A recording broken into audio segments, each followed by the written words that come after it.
Selamat berjumpa dengan Yan di channel Morat Marit. Kali ini aku akan cerita tentang seorang yang bernama Agam Rinjani. Fotonya berada di layar HP kalian di kanan bawah. Nah, cerita ini diawali dengan sesuatu cerita kejadian yang sangat tragis sekali, yang sangat menyedihkan. Dengan jatuhnya seorang pendaki gunung yang bernama Juliana, berasal dari Brasil. Seperti yang kalian lihat sebelah kiri ini adalah Juliana Marin. Dia wafat karena jatuh ke dalam jurang di puncak Gunung Rinjani, dan sebelah kanan itu adalah Agam Rinjani yang sedang rescue membawa jenazahnya Juliana Marin ini dari dasar jurang menuju ke puncak. Nah, karena semua ini dia menjadi orang kaya mendadak. Dia mendapatkan uang sumbangan dari rakyat Brasil sebanyak 1,3 M itu. Setelah dipotong ini potong itu ya. Semua total itu sekitar 1,5 atau 1,6 begitu, tapi setelah dipotong pajak, potong ongkos ini itu semuanya dia terima 1,3. Nah, itu adalah satu jumlah uang yang sangat banyak sekali. Nah, inilah Gunung Rinjani. Ya, dia punya tanjakan. Itu kira-kira antara 30 sampai 40 derajat begitu. Sangat curam sekali. Terus kalian bisa lihat itu jalan setapak yang lebarnya kira-kira hanya 2 meter saja. Tidak ada pengaman di kanan kirinya. Jadi kalau kalian lengah bisa jatuh. Nah, mudah-mudahan saja pemerintah akan membangun seperti ini. Yang kalian lihat gambar di sebelah kiri itu dalam tanjakan yang sama ya, yang sudah didesain dengan komputer, dijadikan seperti ini. Semoga saja pemerintah bisa menjadikan kenyataan seperti ini. Di teping di kanan kiri jurang itu akan ada semacam tali pengaman begitu, yang mungkin ya di bawahnya itu kanan kiri dikasih macam jala, net begitu. Jadi misalkan orang kalau jatuh, dia tidak akan jatuh ke jurang karena ada pengaman.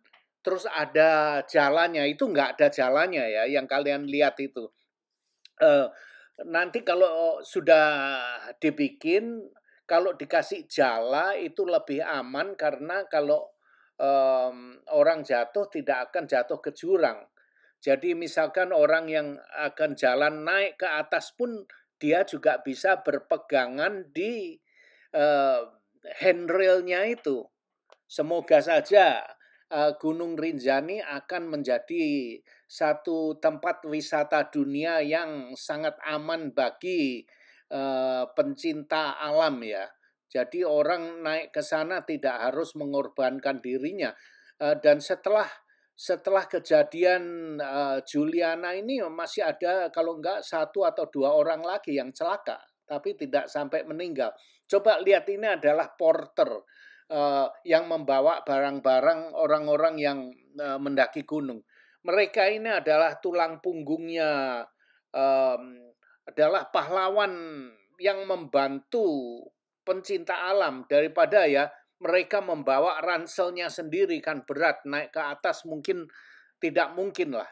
Jadi dengan adanya porter, mereka bisa membayar jasa porter ini, kemudian makanan, air, air minum semuanya bisa dibawa oleh porter sampai ke puncak gunung. Nah, itulah jasa porter untuk membawa barang-barang pencinta alam yang ingin mendaki ke puncak Gunung Rinjani. Coba lihat ini pemandangannya, sangat indah sekali. Dia punya itu tanjakan ya, sekitar 20 sampai 40 gitu, 40 derajat gitu. Tinggi sekali. Ada sebagian yang 25, ada yang 30, 35. Jadi tergantung areanya ya. Coba lihat ini matahari terbit itu yang banyakan orang ingin menonton matahari terbit di puncak Gunung Rinjani. Kalian yang muda-muda ya, kalau kalian mujur, kalian bisa mempunyai satu petualangan untuk menikmati keindahan Gunung Rinjani ini. Nah, coba lihat, bukan main. Ini pemandangan di waktu uh, pagi hari sebelum matahari terbit. Kalian sudah harus berangkat karena dari camp terakhir itu kalau nggak salah sekitar 3 jam atau 4 jam perjalanan naik ke atas, dan tanjakannya itu bukan tanjakan tanah keras ya, itu banyak pasir dengan kerikil dengan batu-batu gitu. Jadi kalian istilahnya itu yang dipakai 31.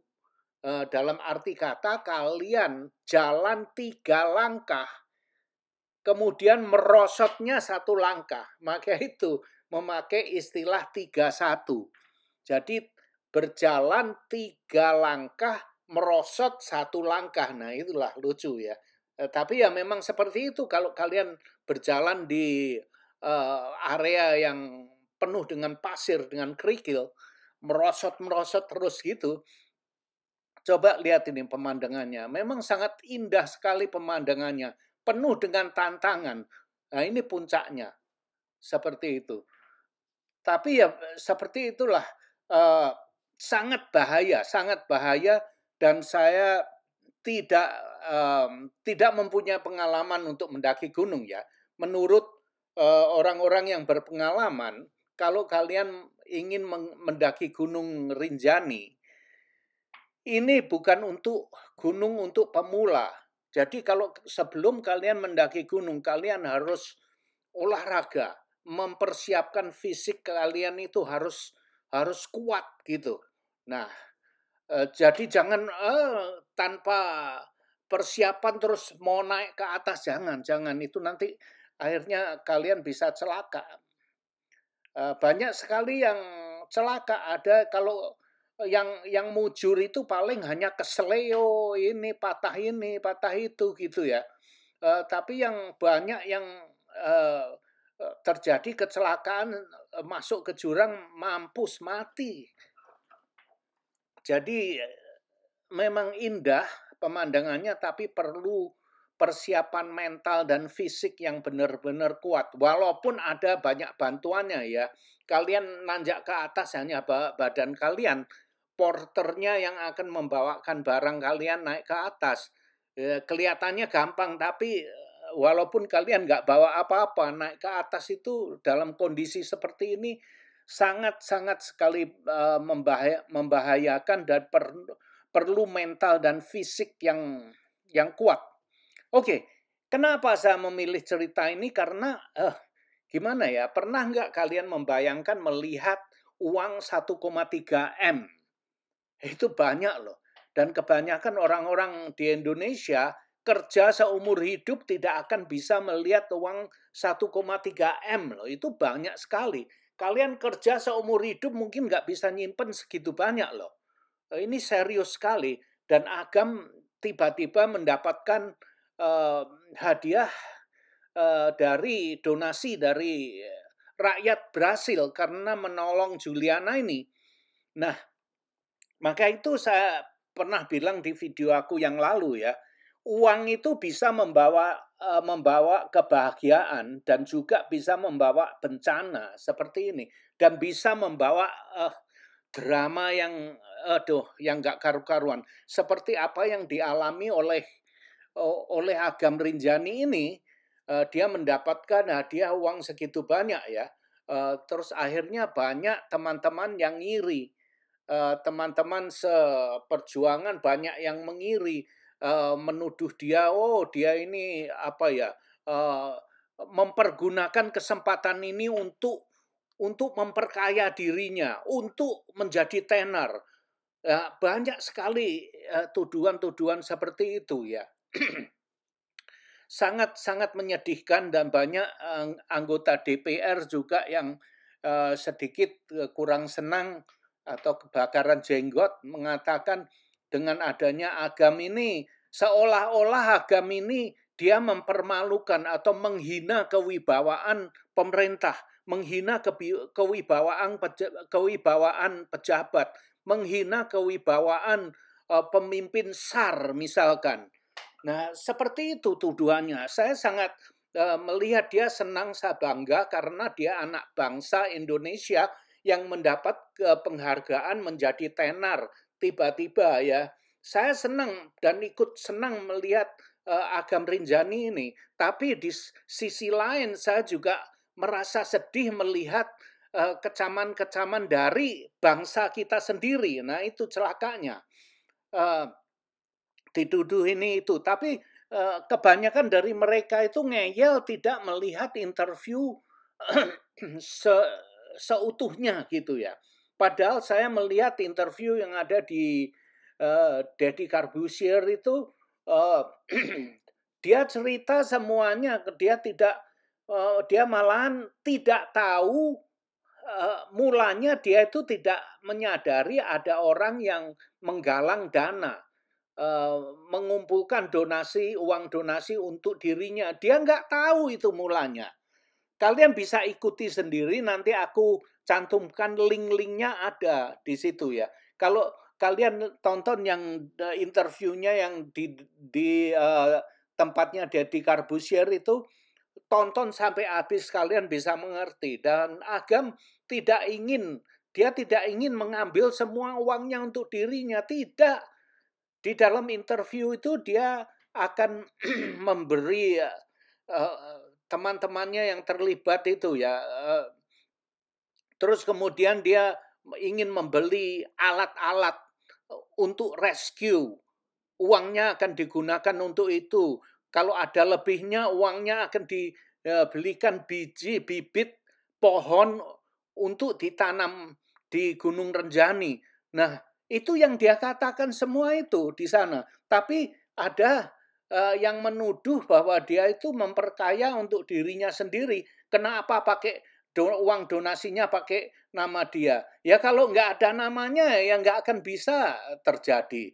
Harus pakai nama seseorang yang memang terlibat di dalam rescue ini. Itu. Terus dia dituduh untuk menggunakan kesempatan ini untuk ketenaran diri dia sendiri. Tuduhannya yang macam-macam lah. Dan yang menuduh ini adalah Pak Bro siapa Rio atau siapa namanya, dan dia mengatakan dia adalah pegawai SAR. Dia adalah seorang karyawan atau pegawai SAR itu, pegawai negerinya atau apa ya, karena di SAR itu ada pegawai negerinya, ada pegawai hariannya gitu loh. Jadi dia mengaku dia dari anggota SAR gitu.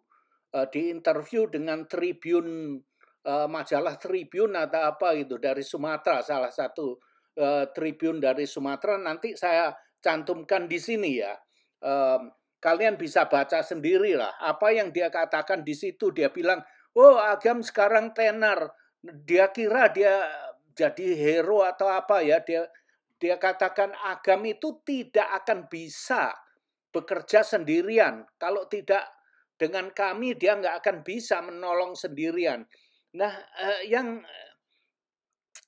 apa itu ya, nyinyir seperti itu yang sangat saya sayangkan ya.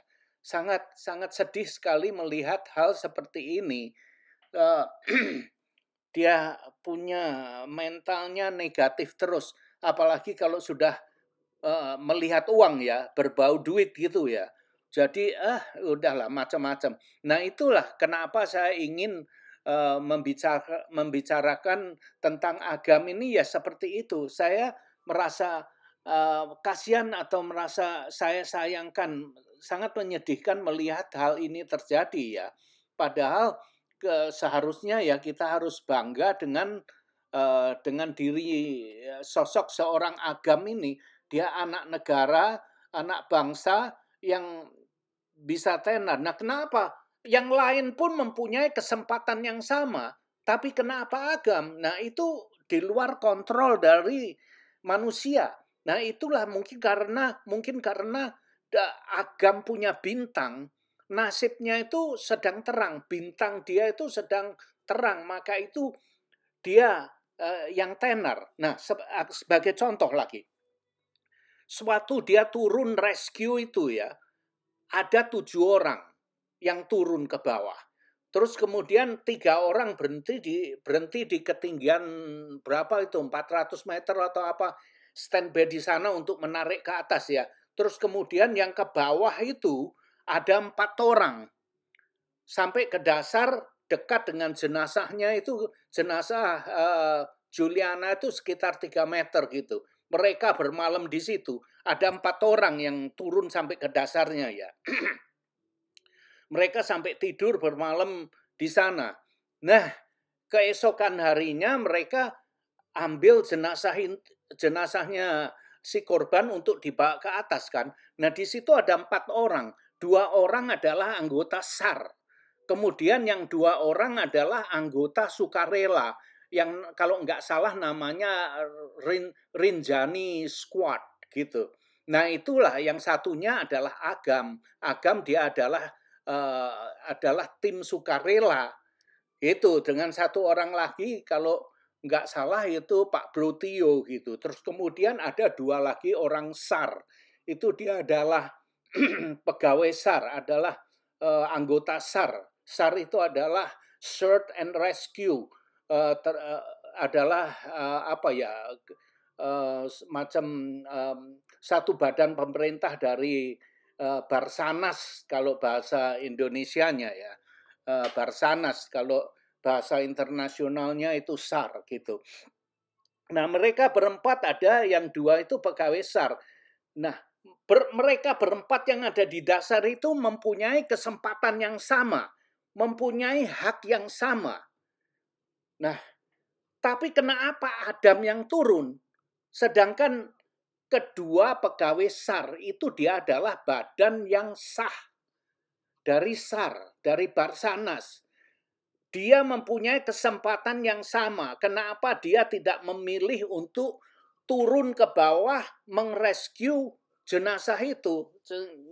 Nggak tahu kenapa. Tapi ternyata kok Adam yang berada di bawah, dia yang menggotong jenazahnya Juliana Marin sampai dibawa ke atas. Ya memang dibawa ke atasnya bukan Agam yang mikul, ditarik dengan anggota yang ada di atas begitu. Tapi yang berada menemani jenazah itu adalah Agam Rinjani ini. Dan yang tersorot dengan kamera itu ya dia, ya Agam Rinjani. Sewaktu sampai di atas, Agam lah yang terlihat, yang orang yang mengusung jenazah itu, dia yang menemani dari atas, dari bawah ke atas, ditarik dengan mungkin 100 orang atau berapa gitu loh. Nah, terus dia menjadi tenar karena dia berada di kamera waktu itu, terekam di kamera, maka itu dia yang menjadi tenar dan viral gitu. Terus ada orang yang di Brasil menggalang dana untuk dia. Nah, apa salahnya itu semua ya? Nah, kenapa sewaktu di bawah ada 2 pegawai SAR itu mereka tidak mau turun yang di bawah, yang paling bawah? Kenapa? Ya nggak tahu lah. Padahal mereka berempat itu mempunyai kesempatan yang sama. Dan sekarang Agam yang menjadi viral, kok banyak banyak orang yang mengiri gitu. Tapi bukan Pak Bro yang 2 ini ya yang mengiri, bukan. Ini pegawai SAR yang lain yang ngeyel gitu loh. Tapi kalau Pak Bro yang 2, yang keempat orang yang berada di dasar, itu 2 anggota SAR itu mereka tidak ngeyel gitu loh. Bukan dia yang ngeyel ya, jangan salah sangka ya. Ada orangnya SAR yang lain itu yang ngeyel-ngeyel, ada banyak orang yang ngeyel. Aduh, ini sangat-sangat menyedihkan melihat hal seperti ini. Oke, nggak mau panjang-panjang, aku akan akhiri dulu video ini. Dan tujuan saya bukan ingin menjatuhkan atau menghina atau menyinggung satu badan institusi seperti SAR atau Barsanas atau institusi yang lain atau orang-orang yang bersangkutan. saya tidak mempunyai tujuan untuk menjatuhkan mereka ya. Saya hanya melihat dari kacamata saya tentang apa yang saya lihat di media sosial. Dan saya merasa saya sangat sayangkan kenapa semua ini harus terjadi. Terus yang saya sayangkan lagi, kenapa uang yang untuk membeli uh, perlengkapan rescue itu harus memakai uangnya donasi dari orang berhasil. Kenapa? Kenapa tidak SAR adalah satu organisasi yang besar ya, yang bertaraf internasional, terus kemudian ada Badan Barsanas itu SAR itu di bawah naungan Barsanas. Barsanas adalah semacam di bawah pegawai kementerian apa ya, dalam negeri atau apa ya, salah satu badan pemerintahan. Kenapa tidak pemerintah yang menyisihkan dana untuk mereka? Nah, yang saya itu kan sayangkan seharusnya pegawai Barsanas atau pimpinan Barsanas itu harus berterima kasih dengan adanya Agam Rinjani menjadi viral ini. Karena dengan adanya Agam Rinjani menjadi viral, sehingga pemerintah memperhatikan budget dari anggaran-anggaran untuk Barsanas dan dibicarakan di DPRD atau DPR ya, tingkatan DPR untuk menambah dana Barsanas. Seharusnya mereka itu berterima kasih dengan Agam, bukan mengiri, bukan mencaci maki. Seharusnya kan begitu. Nah, ya nggak tahu. Saya ngeyel di sini karena ya itu tadi, saya menyayangkan kenapa semua ini terjadi sampai rame ricuh seperti sirkus di multimedia, di media sosial ini. Saya sangat sayangkan sekali. Seharusnya itu kan urusan dalam negeri ya, urusan pribadi seperti kekeluargaan. Seharusnya Barsanas dia merangkul Agam, diseret ke dalam ke satu ruangan membicarakan soal ini, terus diskusikan, mungkin memberi pengertian ke Agam lain kali agar kalau bicara Agam tidak ada salahnya ya, tidak ada salahnya sebetulnya ya. Seharusnya dia dibawa ke tempat privat gitu di ruangan terus membicarakan hal ini, jangan ngeyel di media. Aduh ya, saya sangat sayang aja. Itu menurut pendapat saya pribadi ya, bukan bukan apa ini dan itu. Cuman aku nganggur, nggak ada kerjaan, mengeluarkan unek-unek yang ada di pikiranku. Dan semoga nanti Rinjani ke depannya semoga bisa tambah aman gitu. Dengan adanya mungkin dibangun di kiri kanan tanjakan yang bahaya yang ke atas itu ya, di letter A itu dibangun macam handrail atau mungkin tangga seperti yang ada di Bromo itu, ada handrailnya, ada tangganya. Kalau dibangun seperti itu akan sangat indah sekali. Ini adalah Gunung Rinjani adalah apa ya, warisan keindahan dari tanah air Indonesia ini. Seharusnya kita bangun yang baik. Nah, ini adalah warisan dari negara Indonesia ya. Nah, terus rakyat Indonesia ini, bisakah rakyat Indonesia ini merawatnya? Nah, itu dia, mempertahankan dan merawat keindahan ini. Dan jangan membuang sampah seenaknya. Seharusnya disediakan tempat sampah. Seharusnya pemerintah daerah menyisihkan budgetnya untuk membersihkan sampah seperti itu ya. Terus dikasih pengertian orang yang mau nanjak ke atas itu, porternya atau guide-nya itu diberi pengertian agar tidak membuang sampah seenaknya. Terus ditaruh di tempat sampah. Terus nanti ya disisihkan budgetnya, akan masuk ke Rinjani itu kan harus bayar. Jadi nanti disisihkan dananya untuk membayar orang membawa sampah itu turun ke bawah, dibuang di tempat yang seharusnya. Jangan diecer-ecer seperti itu. Seharusnya pemerintah daerah menyisihkan anggaran untuk kebersihan Gunung Rinjani. Menyediakan tong sampah di tempat peristirahatan atau di kem-kem di Gunung Rinjani dan mempekerjakan orang spesial untuk membawa sampah yang ada di atas gunung dibawa turun ke kaki gunung. Lalu memberi training kepada semua porter dan guide untuk menjaga kebersihan agar tidak membuang sampah sembarangan. Begitu juga mengingatkan para pengunjung sebelum mereka naik ke gunung. Diberi pengertian dan meyakinkan agar pengunjung membuang sampahnya ke tong sampah yang sudah disediakan. Semoga ke depannya Gunung Rinjani akan menjadi tempat yang aman bagi pengunjung lokal atau internasional dan mengutamakan keselamatan. Safety first plus zero accident tolerance. Coba kalian lihat sendiri, ini videonya sangat menarik sekali. Berita yang terakhir yang sangat menarik.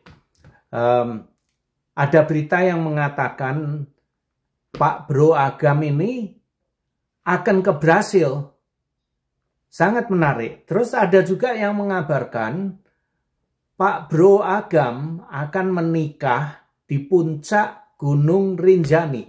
Sangat menarik videonya. Kalian tonton sendiri ya. Semua linknya ada di deskripsi video aku ini. Silahkan simak videonya. Terima kasih. Ke Jakarta. Habis dari Jakarta ke Bandung. Dari Bandung ke Brasil. Asik. Bener mau ke Brasil. Sendiri. Jadi Bang Agam habis dari Jakarta ke Bandung, habis ke Bandung ke Brazil, ya. Itu mau berkunjung ke pemakamannya Mbak almarhum Juliana. Langsung ganti HP nggak tuh? Dibelikan. Sama orang. Wow. Tadi ya kemarin. Itu hadiah iPhone 15 Pro Max.